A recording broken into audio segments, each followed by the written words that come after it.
Welcome to Penrose Learning, where we make understanding easy. You start by prepping both devices so the transfer goes smoothly. Plug in your Charge 6 until it reaches 50% or more, and keep the phone within a few feet with Bluetooth on. Open the Fitbit app and make sure it's updated. Once done, install or update YouTube Music and sign into your Google account. This prevents interruptions. Make sure firmware updates are applied now so pairing and media sync won't stall when you move to the next step. You'll now create the connection and authorize media access. In the Fitbit app, tap your profile, select Charge 6, then choose the media or music settings and follow prompts to pair the device. Accept any pairing codes. Grant required permissions, media, location, and notifications, because Fitbit needs them to control playback and transfer files.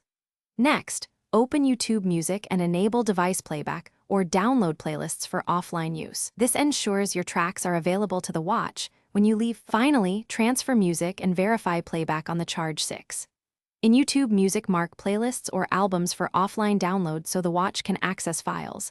Once downloads finish, use the Fitbit media controls on your Charge 6 to browse songs, start playback, and set volume. If playback fails, try these quick fixes.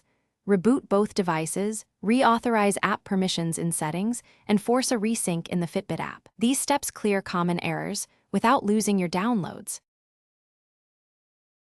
Thanks for watching. If this was helpful, leave a like and consider subscribing. See you next time.